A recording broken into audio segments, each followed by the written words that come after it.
What's up, fellow questers? Welcome back to another episode of I Don't Believe in Side Quests, where we love to remind you that every side quest is somebody else's main quest. I'm Gabe, I'm Lauren. and we're going to do some catch up on what's been happening this week for us. Let's just start with the elephant in the room. I'm a grunge lord today. I'm really sorry about that. Pretty sure I've worn this sweatshirt on the podcast too, so I was kind of embarrassed about that, but I was like, I feel terrible. I'm in a lot of pain for my injection yesterday, and I'm exhausted. And I was like, going up to this, I was like, it's the first episode of season 2, right? I'm gonna look great. I'm gonna look nice. And then I was like, yes, I'm black on black on black. I got black socks, black pants, black underwear, black sweatshirt. I just full sent it. Well, it's funny because I always try to think, I'm like, did I wear this? If I didn't wear it in the previous episode, I'm good. You know, if I'm wearing the same sweater back to back, then we can have that conversation. But if it's outward of a week, then whatever. That's fair. That's fair. That's my perspective. It was more of like, I would told myself I was gonna look really nice, and then that's clearly not what happened. Maybe season 3. Maybe season 3 will get there. It's not just... Yeah. You know what? That's the way to look at it. Season 3 will be bigger, badder than ever. It's like, I don't know why this made me think of this, but you know the apples to apples, and then like originally you had like big black cock. And then the like next iteration was like bigger, blacker cock. And then the ultimate was biggest black as Cards Against Humanity or Apples to Apples? Maybe it's Cards Against Humanity. Cards Against Humanity is the non-PC one. Cards Against... Sorry. Cards Against Humanity. Okay. Not perfect. You're right. Not Apples to Apples. Sorry. But you know what I'm talking about. And it was like the escalation. Is that what our seasons are gonna be? I think so. Yeah. Maybe. Yeah. I hope so. I guess. Not having like the BBC part, but like you don't know. We don't know what guests we're gonna have on. Oh, not that I'm against BBC. You know what? I'm just gonna stop. This feels like the wolf thing all over again. I just need to quit while I'm ahead. Coming in hot, everyone.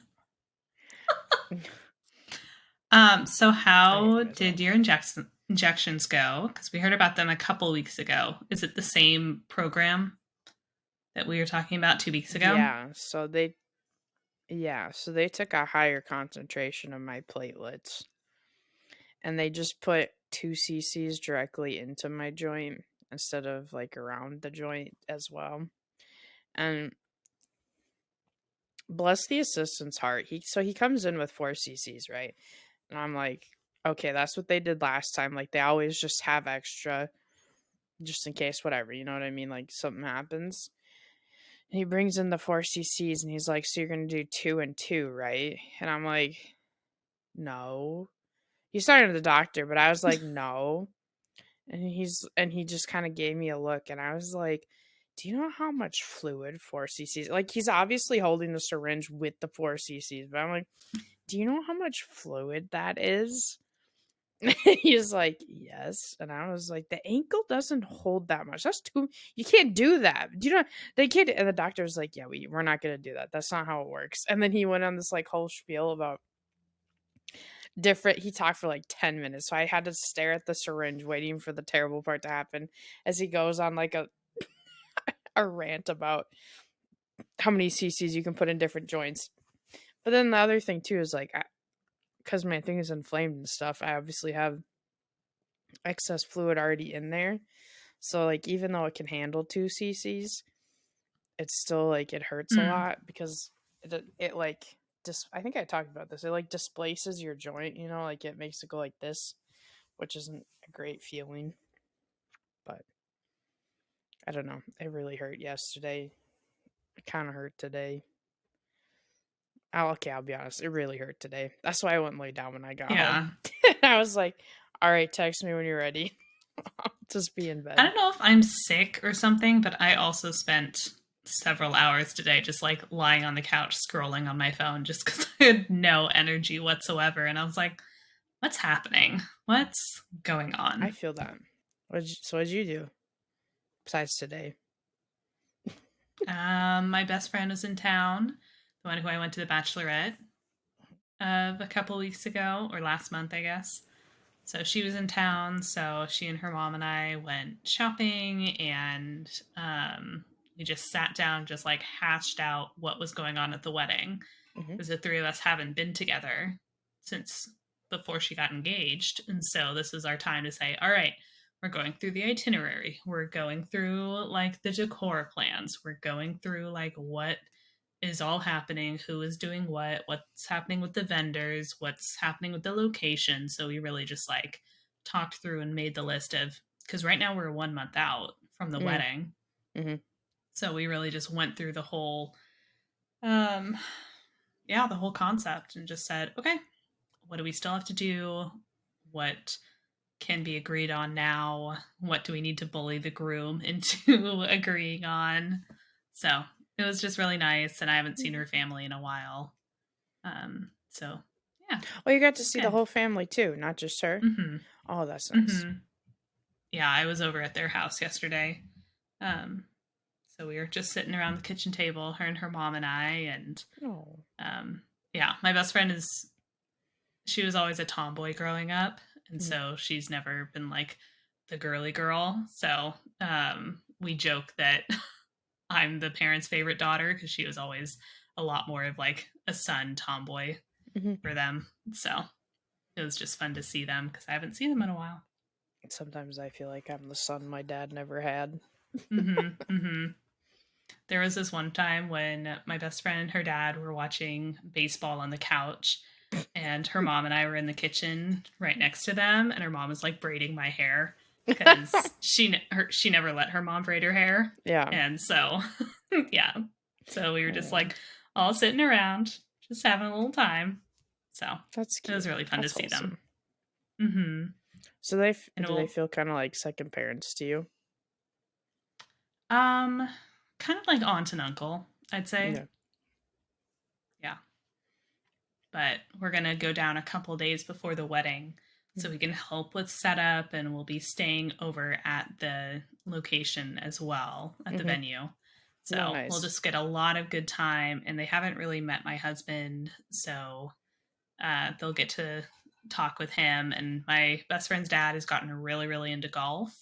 Oh. So, because he's retired, so he's gotten really into golf, and my husband's getting into golf because my brother-in-law is really into golf. So they'll be able to just chit chat about that and whatever, and probably go off fish and do whatever. I like how you're So, like he's into golf because he's retired, as your husband and his brother are into golf. well, he didn't golf, and then he retired, and now he golfs 3 days a week. Because he has the time now. I know, I know. That's just funny. Yeah.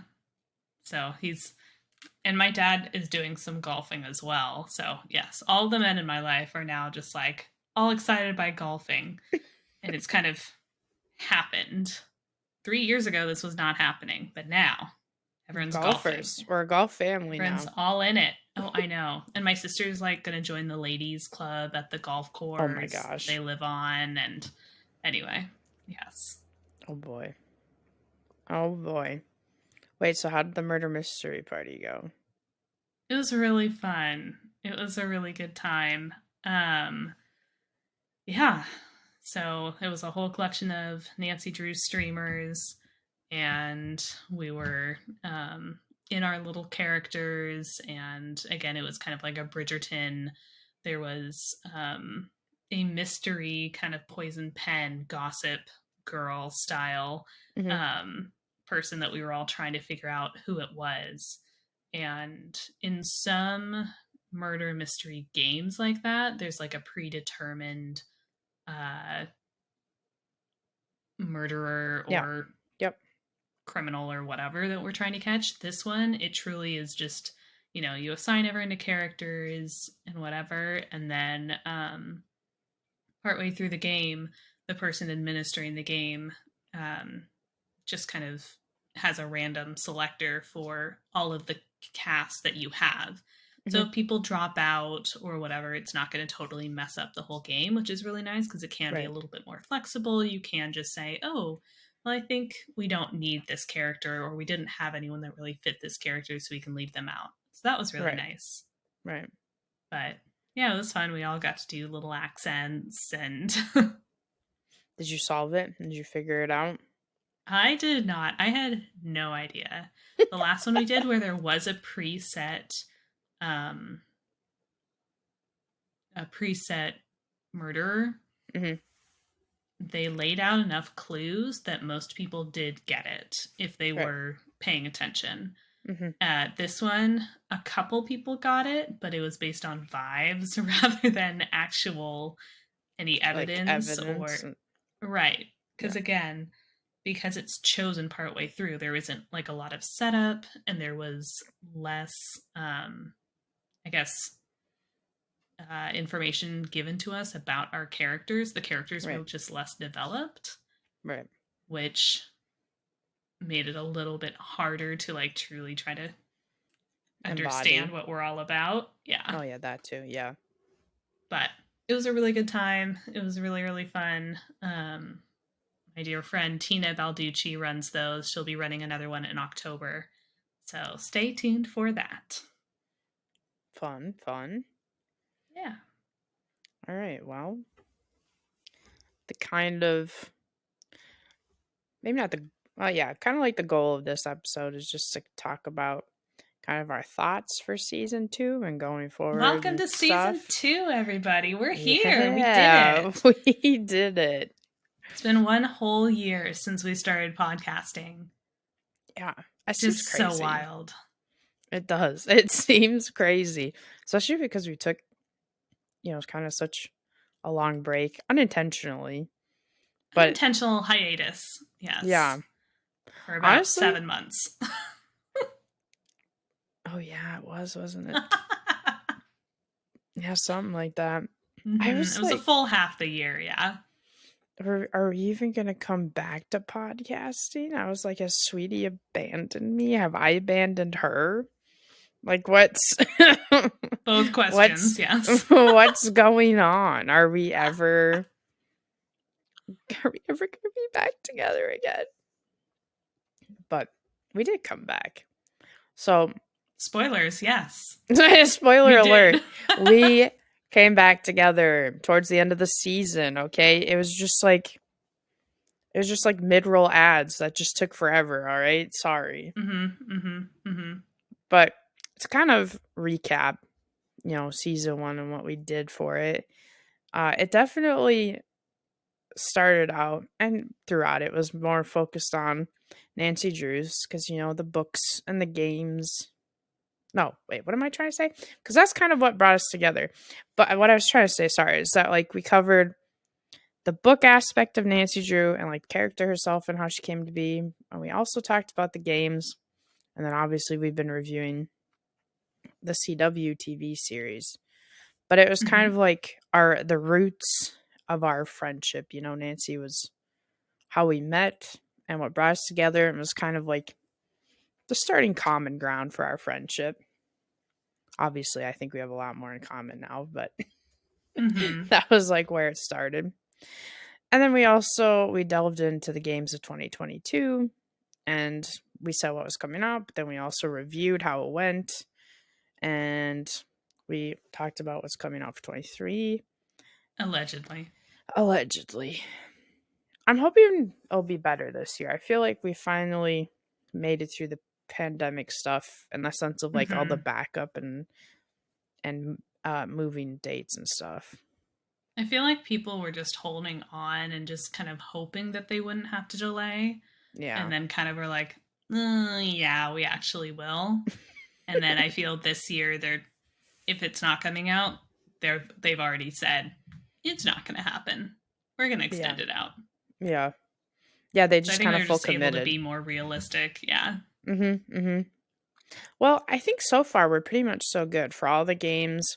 I mean, not just the games I listed, but like when I was looking at the big, huge, extensive list, it Mm-hmm. seemed like so far we've been pretty good about things coming out. So, Yeah.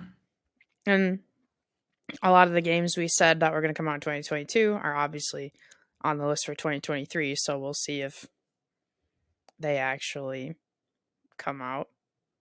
Fingers crossed. Um, we started with having the tea parties, and then we kind of didn't have that. I'm hoping one day they'll come back, but I feel like we need input from the community for those to come back and not just our drama. You know what I mean? Mm-hmm. Um, They're tired of hearing about us. exactly. They have to hear about us all the time, anyways.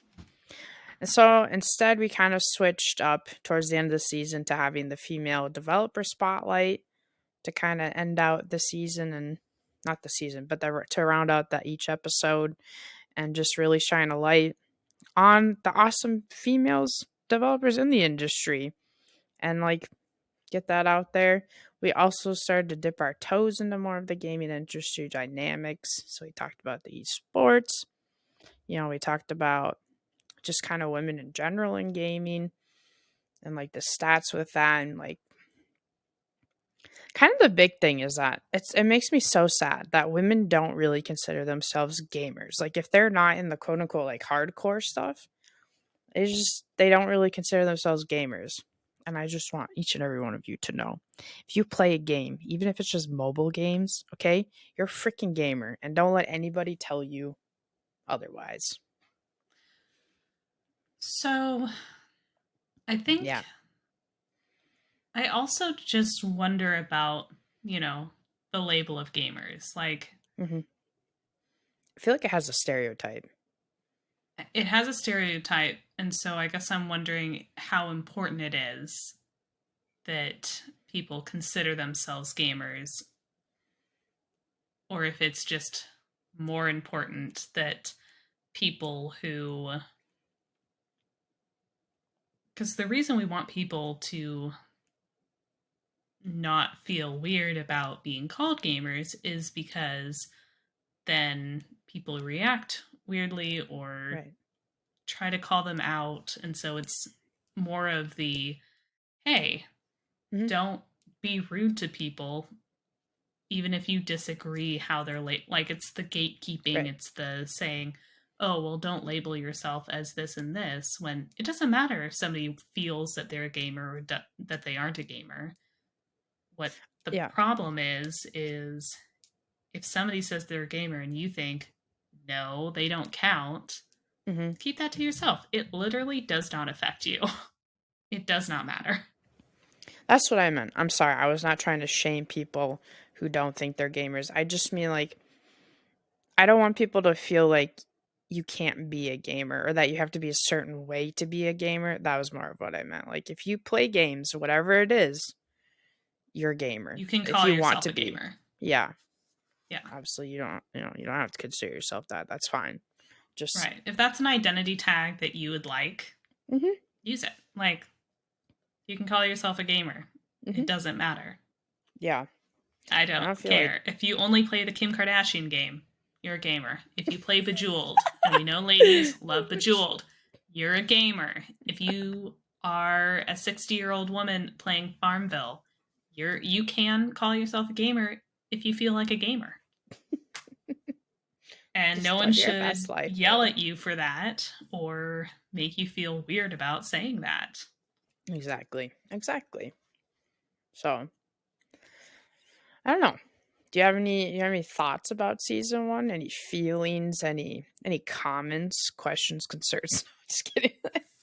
If you have I mean, I concerns, yeah, concerns about the industry in general because I had to learn so much about, stuff like Kick or, all of yeah. these gaming news, hot topics, pieces that I normally wouldn't really pay attention to.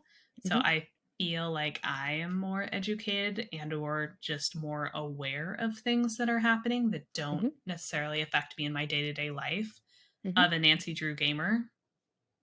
Like, I don't have a lot of toxicity coming into my channel because Right. when I'm streaming on Monday night at 11 p.m., streaming a Nancy Drew game, no one can find me. No one's there. No one's like, strangers are not just walking in to be like a girl playing this game. It's like, yeah, obviously. Hello. 90% of us. Yeah. But so I don't know. So I don't run into that toxicity because I don't play a lot of those FPS. I don't play COD. I don't play any of those other games. So I'm lucky enough to be pretty insulated from a lot of that. And so Yeah, doing I've research tainted or you. learning from you firsthand about what sort of things that women really get into. And I watch TikToks of women who play COD or whatever, and they're, going around and interacting with just men, and they say hi, and the men just go ballistic. They And it's go like, what is berserk. Oh my happening? gosh. It's so wild, especially because my husband games a lot, Hmm. and he and his friends, and I've gamed with them and whatever. Again, I'm not playing COD. I'm not doing a lot of those, It's but okay. I am playing with men Hmm. who do a lot of gaming. Hmm. And yeah, they'll like joke or tease each other or whatever, but it's not toxic. Right. Like, that's so just the people that I play with. So I know it can be done, my dudes. I know it can happen, My but bros. figure it out because I I truly I don't even know how to unpack what so many people out there are doing. I thought you were gonna say you were concerned about the massive break we took, and I was like, well, yeah, that's kind of concerning, I suppose. But we've been pretty consistent since we came back. We've held it together, Mhm. Mhm. even Mhm. through the monstrosity of the Sherlock Holmes game. We've held it. So Mhm. Mhm. she's like, let's not talk about it. Let's not even think about it. Yeah. Well, one of the things we wanted to talk about with you guys kind of was what our goals are for season 2. And preface, they might not all happen. Maybe none of them will happen. And you know what? That's okay. But what we would maybe hope would happen is obviously we would like to continue with weekly uploads as best we can.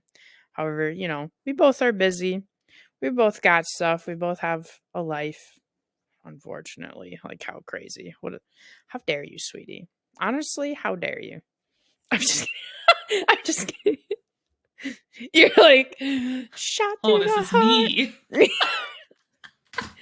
No, that's both of us. We both have, whatever, our own things. So obviously, depending on how things go, we could maybe switch back to every other week, or maybe we do for a little bit and then go back to weekly. Who knows? But at least staying as consistent as possible, I think, would be the overall generality of that goal. We will Um, absolutely do our best. yeah, I think our big things are consistency.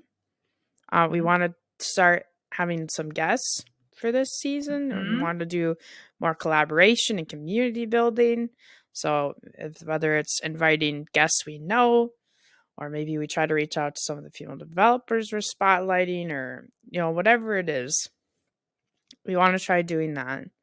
I say those are two big things. If we accomplish both of those, I think we're rocking it, rocking, socking, whatever. And then Robotin. robotin exactly. And then I would say kind of our maybe not sub goals, but like not less important goals. I don't know what to call them, but kind of just our extracurricular goals. If they happen, great. If they don't, it's okay. Is being more active and interactive on social media. That's like the mid goal. There's like the two high goals. This is probably our mid goal. Like if we can accomplish all that and then this. Yes, go I ahead. feel like that's part of the community building, though. That's true. No, you're probably right. Yeah, you're right. Listen, I don't know. You're right. That definitely is community building. Yeah, well, I it's guess kind of that's the umbrella goals and then right. kind of pieces on the action items of like how we want to create community building is by being more active on social True. media, Yeah. being more consistent, uh, again, inviting on guests that Mhm. may be relevant to what we're talking about, other Nancy Drew streamers, people who work on video games, are Mhm. involved in the video game industry, so we can learn a bit more, again, firsthand Yeah. from what's going on with that, um, other gamers. Yes. Yes. And then this is our, if we accomplish everything else and still somehow have the time for it, potentially streaming on Twitch when we can, maybe once a month, maybe once a year, okay? Maybe we'll be those people. Who knows? Cuz we do have a no side quest Twitch if you want to go follow that. But once what? a year, once a year, we will get on and play 3 hours of the forest Mhm. and then And peace that's out, it. and then Yeah. we'll be right back on August 12th or whatever. Okay, you laugh, but like I know some people who kind of who do that, who kind of stream like that. Like they literally go as a retired streamer for just months and then come back and you're like, "All right, cool. Our once a year stream. What's up?" Yeah. So, I don't know. Kind of what we would maybe do for those is, play a game, maybe the forest, maybe a Nancy Drew game, but play a game together, kind of chit chat with you guys, you know, just see how it goes, see where the wind takes us. But yeah, that's probably true. Our biggest goal, community building, and then like you said, the sub stuff that kind of leads to that. Sorry, I have to scroll down. All right, but get to the nitty gritty. I actually have no idea if this is the nitty gritty, but our ideas for season 2. So the big one. Okay, Nancy Drew comes out. Fourth season comes out May 31st, Wednesday, May 31st. It's 7 p.m., but I don't remember what time zone. I don't think it was mine. Maybe it is. It starts at, I think, 7 p.m. CST, Central Time. Does it So, come out on HBO Max?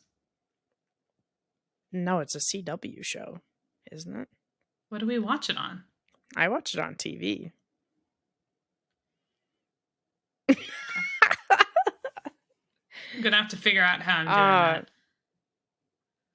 I mean, I think I could share my screen with you. I wonder if there's a You nice want to? bar nearby that I could go by and be like, "Hi, can you turn on the Nancy Drew show for me, please?"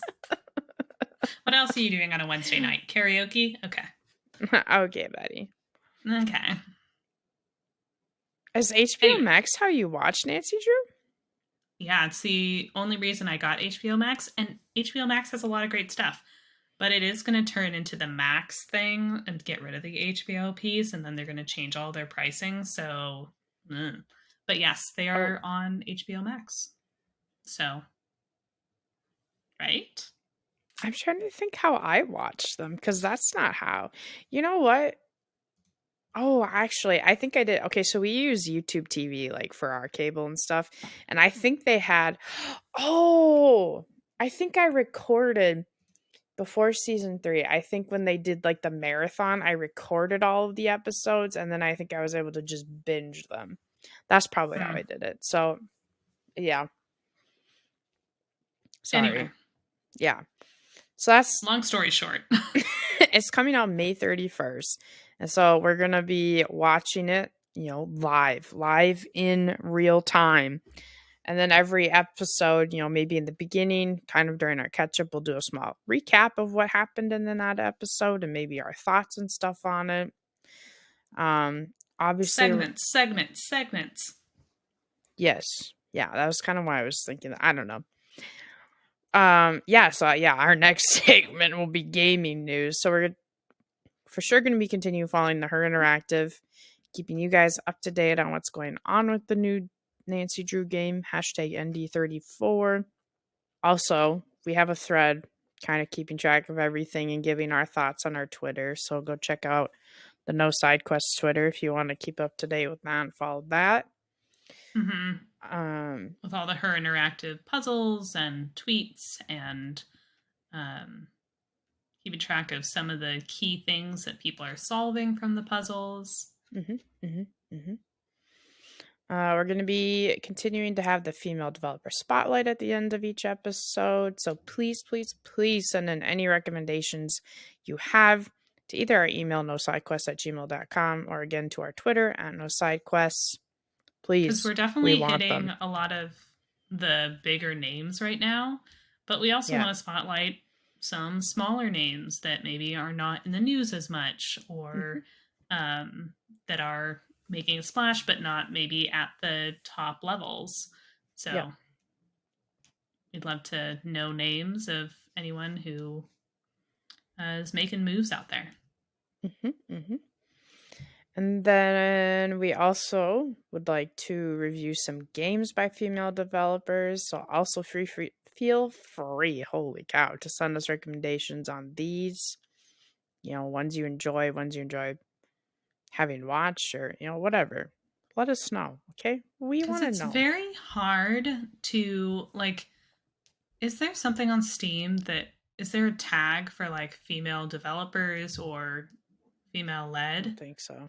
Because it's hard to find, you can find lists of games made by female developer teams or by a singular woman developer. You can find lists of that, but that's stuff that covers 2010 to now. And if I just want to know, hey, what's coming out this year or came out last year or whatever, that's a more recent, just quick hit, what are some games made by women, I can't just go and find that on Steam, or I can't just easily search that. So it's picking through, and it's being lucky if you can either hear about it or otherwise find out about it. So if you guys have any recommendations or suggestions on where to be finding those, if anyone else is keeping a list, would love to know, because we want to be playing those games and we want to be learning about those games and highlighting those games and saying, hey, here are games by women that are coming out. And they rock. Yeah. Yes. Yeah. So kind of going with the Her Interactive, we're going to try to start staying more up to date and covering, the gaming news and hot topics, and just staying more current. Yeah, in general, and talking about that with you guys. Yeah, I don't know. You got any final thoughts, any excitement for the new seasons, things you're looking forward to, besides that we get to see Nancy Drew season 4? Yeah, I'm excited to be kind of playing more games and talking about more games. I think that's going to be really fun. I know the Sherlock Holmes game that we just played was a bit of a rougher topic, but in general, it's fun to play it and then have a podcast that we can just sit around and chit chat about how it went, how it was going, because that's kind of what we do on Twitch, right? When we're playing the game and we're talking through it, and we can kind of recap our thoughts, but it's nice to be able to do this for games that are larger, or just have time to think about how we feel about it instead of reacting in the moment. Right. So I'm excited to do that. I'm very excited to keep researching and learning about the women in the industry. I'm very excited about that. I'm excited for segments on hot topics, because again, this is making sure that I'm still keeping up to date on what's happening in the gaming news. I feel like we should call this segment Hot Gaming News, because it combines the hot from hot topics, but then the focus of our gaming news. I think that's maybe not. Hot games in your area. Yes! Wait, I love that. Welcome to Hot Games in Your Area. Oh, that's awesome. I have to type that. That's a 10 out of 10. It's the vibe you were. I It ripped really off you. was. It I really knew where you were no. going with it. Hot games near you. Swipe swipe right for the is it swipe right for the ones you want? Like if you want to match with those games? I don't know. I don't know my left from my right, so I don't know. And Didn't you B, I have learn to not like dated in. Okay, here's the thing. So I'm left-handed. Okay. Wait, so then I'm shouldn't you left-handed. know what the left hand is? Because it's your dominant Yeah, one hand? would think, except in preschool, Okay. my teacher messed me up because she kept being like, your right hand is the one you write with. And that has just stuck in my little brain throughout my entire life. I get better, but sometimes you catch me off guard and I'm like, don't know. I I have like was a taught callus on my middle finger on my left hand from how I hold my pencils. And so sometimes if you just see me kind of like yeah. poking my finger where the callus is, I'm like, oh, left, this way. Just do this. Okay, and then look at your hands. Which one makes the L? Right, but That it's a lot more subtle if I can just kind of well, you can. stroke my But I'm just callus and be saying, like, the writing hand. that's how I was taught. That's how I was learned. That's what I was gonna say. That's how I was taught to distinguish. It's also more subtle instead of just walking around just being like left. If I I kind of liked it. just It have looks my little no, but like act like callus. you're like sizing up the thing. Okay, you know what I mean? You're like, right? You're making a yeah. If you make it, Really act like you're casual, doing guys. something. Nobody If you act like you're doing something else, okay, who's gonna know? And who's gonna have the balls to really question you? Okay, you have to do it with absolute confidence. And you just put your hands up and you start acting on whatever you're doing, okay? And they're gonna be like, okay, I don't want to look like a dumbass if I say something. So, exactly. Okay. That was a little finger camera action for listeners at home. For those of you too young to know. I'm just kidding. Yes, hot games in your area. I'm Oh, there was something I was going to say to something you said, but I totally forgot what it was, and now I'm not going to remember it. Oh, I'm really excited for having guests because I know this was something we had talked about for season 1, but it just didn't quite happen, and that's okay. We're figuring our stuff out. I feel like we're kind of more in a groove now. I think it's a lot easier for us to talk now. Like I feel like in the first couple episodes, especially for me, it was just very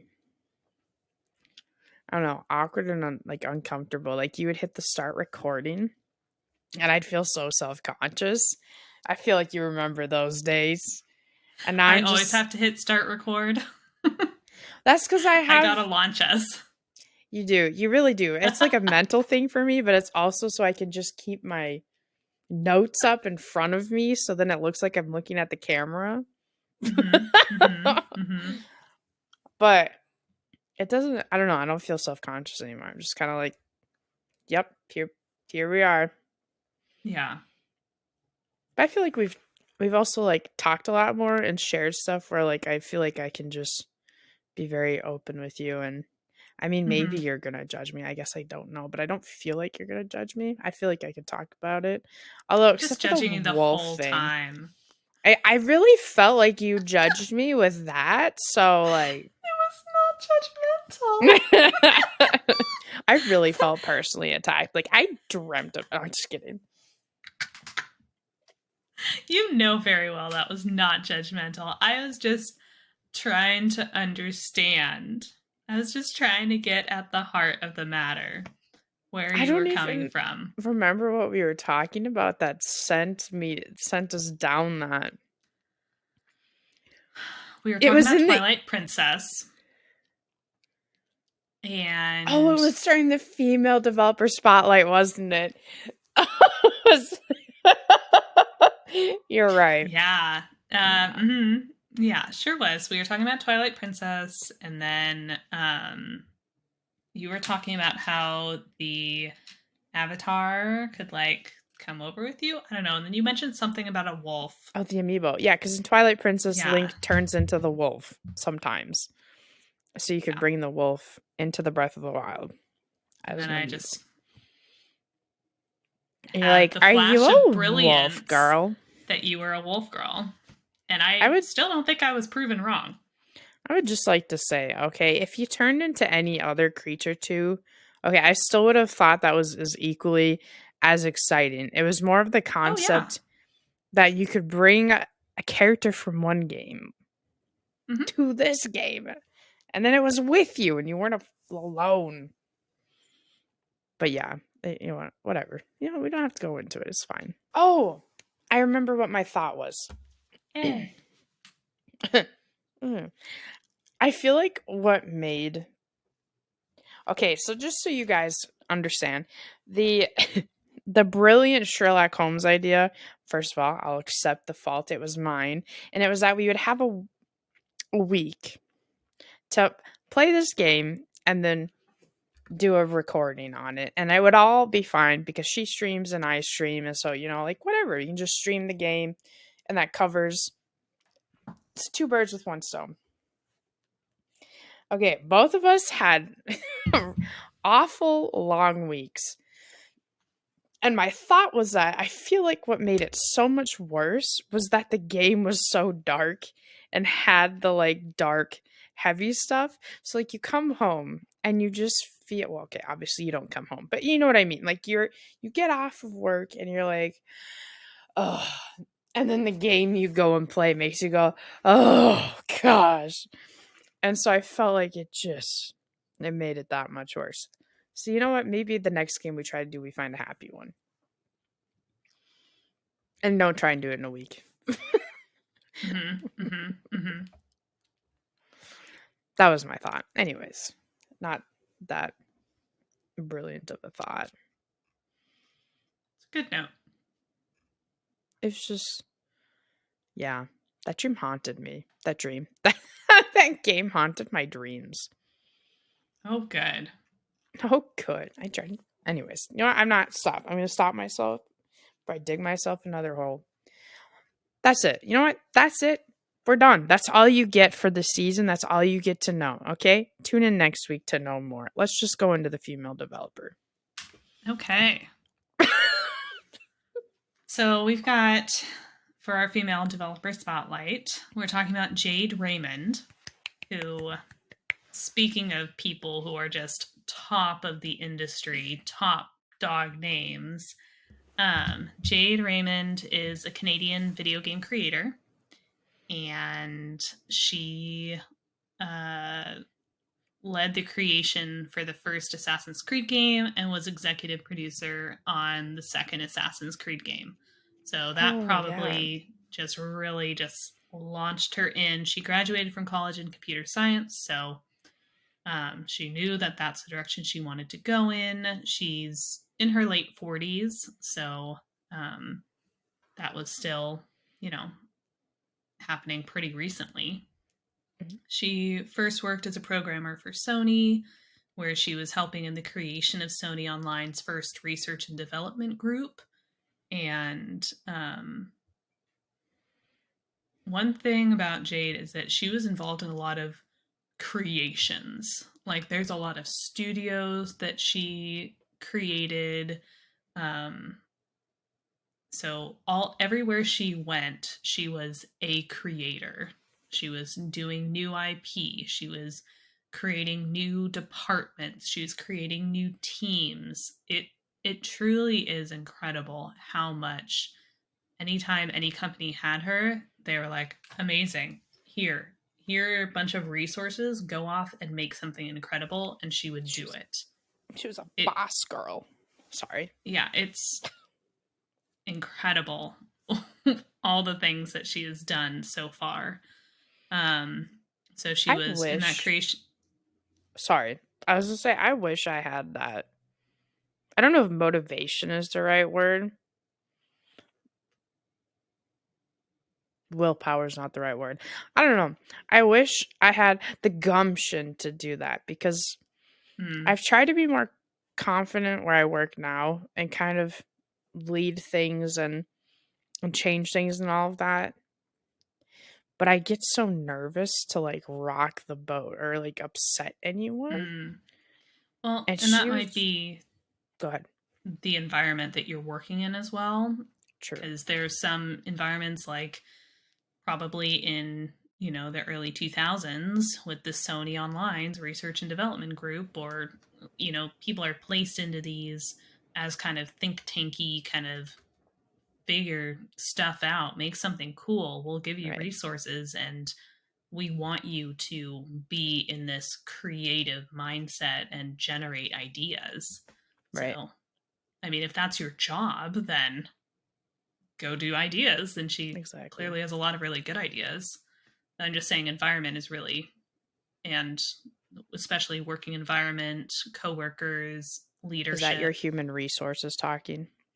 Yeah, it absolutely It's true is, though. It's because true, but the environment totally affects how you feel, yeah. the kind of work that you produce, the Hmm. quality of work, and absolutely affects your confidence Hmm. in what you're doing, how you feel about making recommendations on changes. It can affect you wanting to make changes, or if you're just Right. like, you know what, there's no point in trying to make this better. I'm just going to like ride it out, or Hmm. just, I'm just hanging on for your dear life. Like, there's so much that having any sort of constricting environment or leadership can totally just derail you, or just um, keep you, yeah, not wanting to Yeah. rock the boat. And I'm not saying that's the environment you're in, but No, I'm I just get what you mean saying, though. yeah, Hmm. that absolutely affects you. Yes. Yes. Sorry. Continue. I didn't mean to interrupt. So she worked for Sony. She went over to Electronic Arts the first time, where she was a producer for The Sims Online. So again, she's in a lot of, so she's a video game creator, not developer, right? So she's involved in a lot of the creation, idea, leadership of, and kind of overall strategy production of these games. So she was a producer for The Sims Online. Then in 2004, she started working for Ubisoft, and she's again Canadian, so this was in Montreal, and that's where she led the creation of the Assassin's Creed games, and then was executive producer on the second one. So after she was executive producer on Assassin's Creed 2, and she was otherwise involved with 3 and 4, she was the executive producer of just new IP in general at Ubisoft Montreal, which created games like Watch Dogs and then Mighty Quest for Epic Loot. And then in 2010, so 6 years after she started working for Ubisoft, they sent her off to Toronto so that she could build out a new studio for them over there. And so she was managing director of their Toronto studio. 5 years after that, in 2015, she went back to Electronic Arts and then formed a studio for them, Motive Studios. And then she was also put in charge of another studio down in California. So she kind of, had her Canadian stuff, and then she had a studio in California. And then in 2018, she left all those studios. And a few months later, it was announced that she was joining Google as a vice president. And Google announced that she was heading up their Google Studios Stadia Games and Entertainment, so she could Mhm. create content for their streaming service. Also, in 2015, she was on the board of directors of Women in Film and Television International, which is a global network dedicated to advancing professional development and achievement for women working in all areas of film, video, and screen based media. So I thought that was really cool. I know on their board of directors right now, they typically have, a handful of women from each region. Right now, I think there are two Canadian developer or directors. So I don't know if she was part of, those, a small group of Canadian, or if she was down with the US. Probably the Canadian one, though. Um, let's see. Oh, in 2018, when she was joining Google, she was joining the board of directors for the Academy of Interactive Arts and Sciences as well. So she's just joining boards all over the place for video game and media leadership. I had a couple quotes from her from an article in Games Industry Biz, where that was in 2018, so around this time. And she was saying, in the traditional action adventure game, there was the developer thinking, what story do we want to tell? What is the maze or the puzzle we want to create in each level? And as a player, your job is to enjoy the story. But as a rat in the maze, find your way to the cheese, she said, focusing on the genre that Assassin's Creed helped push forward. So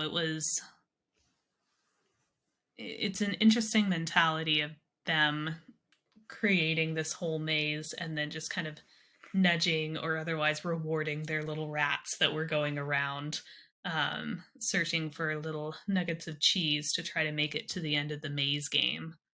So I just thought that was fun. And then when she was moving over into Google, she was talking a lot about games and how games have become more social, how Mm-hmm. they were moving away from more of that typical, almost kind of like a movie where people were more passively receiving or were just watching the game and then putting in their things. But she was talking about how she thinks the big question is now, and the exciting question for me is how does that experience become social? How do players not only get to create their own story, but how do you have those stories be social and how do you share them in a meaningful way? So that was kind of what her focus started turning towards as she was seeing a lot of the popular games. And again, this was 2018. So this was even pre COVID, which is really when social games and interacting with your friends really became a top priority for a lot of game companies. So she received a bunch of awards in 2018. There's the Develop Vanguard Award, where they recognized her for her trailblazing endeavors across her 20-year career. She received a Pioneer Award from the Fun and Serious Game Festival, which is adorable, recognizing her contributions to the industry as a producer of games that are considered a turning point in the industry. She was one of the few video games executives named in Variety in their 2018 and 2019 list of 500 most influential business leaders shaping the global entertainment industry, which I thought was incredible. Yes. I'm sorry. I want to circle back for a second to what you said about why do you that you said it became a top priority for developers to have a more social. Do you mean like when you say social, you mean like multiplayer? And ways to play with your friends, like Among Us. Was Among Us really because of COVID though? It became really, really popular Oh, because of COVID, right. because of COVID. And then I feel like there's so many new games coming out. I mean, even just talking through all the games that you were calling out, they were coming out in 2023. So many of them were like, you and your four friends go off and do these things. And I guess I just feel like it was already kind of a big thing, especially like when World of Warcraft really took off. I mean, it's been mm, popular for a long time, mm-hmm, but I feel like that really pushed socializing in games and like Call of Duty and all of that. Like mm-hmm, I guess I maybe this is just because okay, I'm not trying to say I play more games than you, but I play a wider variety of games than you. mm-hmm. I guess I feel like I was already seeing a ton of multiplayer games, but maybe that's also because I actively search for those. I don't Yeah. know. I guess I didn't feel like I saw a change. That doesn't mean there's not a change. I just Would you say they became more widespread or that the audience that's changed? what I think. As I think they became more popular. It's not that I think more were necessarily being created, but all of a sudden, like you were saying, it was that everyone was being home and the way to interact really with your friends was through that. I think they just became more popular, more well known, and I feel like now that's become kind of a gaming norm, maybe is the way to Mhm. say that. Mhm. Yeah. I agree with that because pre-COVID, I don't think I had I mean, I don't like playing games with randos. Mhm. So, like PUBG where you're not like interacting with the other people, Right. but they're other people, that's okay. Right. But getting into a group or joining a server with random people was never something that I was feeling comfortable with Right. just because I'm not comfortable with my skill levels or, like I'll play with my husband and his friends because they know my skill levels and Mhm. they can, if they're okay with playing with me at my level, then great, cool. Um, but I think there have been a lot more games where you don't have to have like a lot of like Among Us or any of those other games that have become really popular that aren't first person shooters that you can pounce around and play with people at all skill levels. Yeah, well, I was gonna say because you mentioned the FPS. I mean, before 2018, there was more than just FPS. I mean, there was tons of Right. multiplayer survival games. Those I think started to become more popular. Um, a big one I feel like became more popular is party games. So Among Us is like a party game, Mm. or like Mhm. couch games. You know, we Mhm. suddenly started getting a lot more of like you've got the Overcooked, right? But then you have like the like like inspired by that, right? Played Up was a new one that came out in the past couple years. I don't remember when, but it's like Overcooked. Like, I feel like we started getting a lot more of those because they Yeah. became popular. It's like you had quite a few party games, but like those got more. I feel like there's still quite a few co-ops, but I think because co-ops became more popular, I think games started really mm, like perfecting having a co-op, because if you think about it, right, like Mhm. Dark Souls has co-op. A lot of them have co-op in the sense that your friends can, I think, just help you fight a boss. I'm not an expert on this. Maybe they can do a little more than that. But like I always kind of felt like Dark Souls wasn't necessarily the true sense of co-op Mhm. as like some games are. So yeah, I think I don't know what I was going with that. I don't know. Yes. No, I agree. I think specifically party games. Mhm. Mhm. I think that's probably a very good distinction. Yes. Yeah. But then I think I agree with what you said in the sense that I think because those became more popular, I think studios just became more aware of it, that it was because it Mm. was coming more normalized and wanted. I think that's Hmm. something they think about now when they make games. So she joined Google in 2018, and then in February of 2021 she left Google. Um, and Google was announcing that they were winding down Stadia Games that she was heading up. And so she left and founded a new studio, Haven Studios, which was an independent development studio. So that was the first time that she was off doing independent studio things, which I'm sure was really exciting for her. And Sony Interactive Entertainment was investing in the studio. And then a year later, they announced that they were buying it. And that was the first Sony purchase or its first foray into the Canadian games development scene. So Sony definitely was just like all about her. Yes. Oh, sorry. I had okay, sorry. We kept You kept talking about the Stadia games, right? That what Google tried to do. And I remember when before it first came out.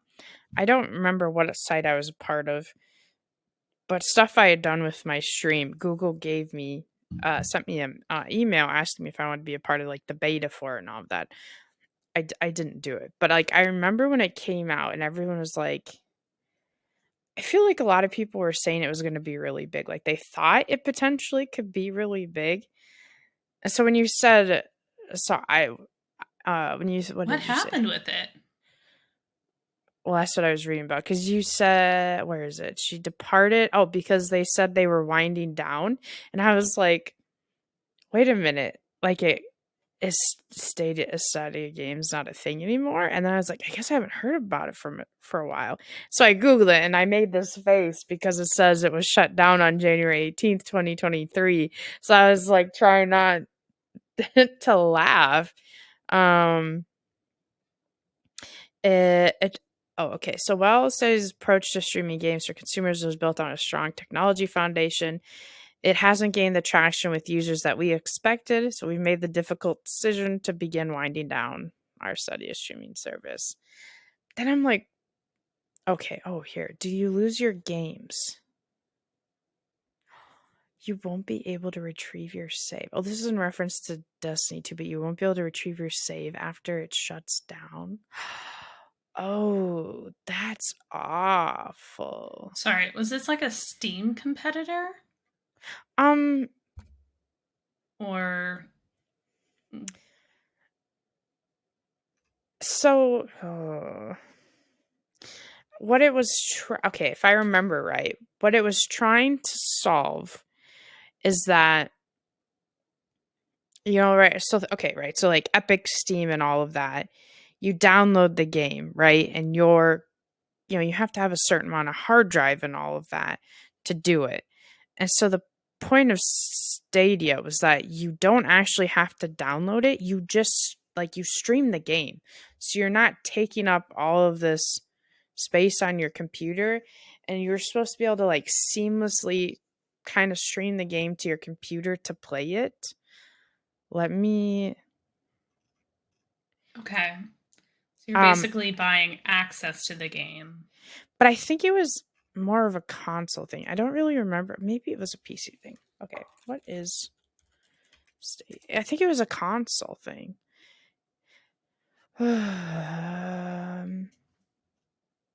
I just want to learn more about it. Gaming wirelessly on your favorite devices and services. Switch your Stadia controller to Bluetooth mode to keep gaming wirelessly on your favorite device and services after Stadia shuts down. Okay, here it is. What is it and how does it work?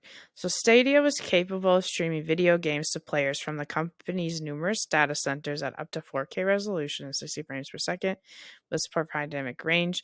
It offered the option to purchase games from a store along with a selection of free-to-play games. So there was I think there was also a whole subscription thing where that could also give you like the Xbox Pass. I think they had that thing, Mm-hmm. that kind of concept. But I think the purpose was to have access to more games and to not worry about download, how long it would take you to download and all of that. Like it was just a cloud gaming service was what it was. So I guess I don't know if maybe you could play it as PC. I really don't remember. No, I think it was a controller thing because they had like their own. I guess maybe it was to compete with like Xbox and PlayStation. Which is interesting because when Sony was investing in Haven Studios, she was there to create new original IP for PlayStation. Oh boy. Oh boy. Yeah. And then Oh no, Sony was it just does say like, PC. fabulous, we shall buy. Don't have to be downloaded to a console or PC. So I guess it was just to compete with everybody. Yeah. Anyways, sorry. I just had to look that up when you said that because I was like, I really haven't heard about that in a long time. But that's Jade Raymond. That's what I got. Her studio was bought by Sony, and I don't know what she's up to today. I mean, she's still in charge of Haven Studios, but it's now just owned. So she's still running Haven, Right. um, and it's just owned by Sony. I know she was on the McLean's Power List of 2023, um, saying Jade Raymond set out to do her own thing, is the headline. Hmm. Hmm. And her work on a secret Sony multiplayer title has become a huge talent draw, according to that article of just everyone wants to go and work on whatever secret Sony thing she's working on. So she's definitely the kind of person, like, originally she was doing secret stuff for Google, and now she's doing secret stuff for Sony. So anytime anyone wants to, like, um, again, start a new project or say, hey, we have this thing that we want ideas, or again, think tanky situation, they're like, let's call Jade up. Let's see what she's got, because she's got a lot of good ideas and she works with a lot of smart people, and she's going to run that studio and do a really good job. That's awesome. I think I found this one the most interesting. Not that the others weren't interesting, but I think I found this one the most interesting of everyone we've learned about so far. But maybe that's because I wish I had the balls, had the cojones to do what she Mm. does. I feel like that's what I wanted to do when I was younger. Like that kind of stuff, that's what I wanted to do. Well, because again, she's not a developer. So, like, she's Right. not, I mean, she knows probably how to do a lot of computer things, but she is more on the idea, leadership, concept side. Hmm. So it's helpful if you know kind of the how, as well as the why and the what, Yeah. but I wouldn't say it's necessary. No. Well, that's why I did engineering and business was because I wasn't sure if I wanted to always be an engineer or what I wanted to do, but I wa- I f- wanted to be a project manager and work Mm-hmm. more specifically with engineers. So I did the engineering to also like to know, to understand, but also because I like to work with my hands. Mm-hmm. But just so I could talk to them from the perspective of like I actually understood what they're saying and I'm not just like I don't know. Yeah. Cuz I think I've said this before, but my dad just always talks how he gets annoyed talking with some of the business people sometimes because they just don't understand IT or like the higher ups. And Mm-hmm. so it's hard to talk to them in a way that they understand or like they'll think they understood and then they really didn't. So then they'll like relay information or say stuff and it's not right, like it's inaccurate because they didn't understand. Well, and that's also a problem on the. I'm not saying it's your dad's problem, but I'm No, saying yeah. there's also a problem on the tech side of being able to say, hey, this is why this is important, or otherwise convey that Yeah. information back up to the business. Yeah. So to get them on the same language field of, maybe the business leaders don't need to know like the nitty gritties, but they Right. need to understand like what's the issue and like what's important and what needs to be changed and what Yeah. is the need, so that they can go and try to like grease wheels elsewhere and get Hmm. things, so that they have the resources or the skill sets or the people or whatever that's needed to fix it. Yeah. Yep. Yes.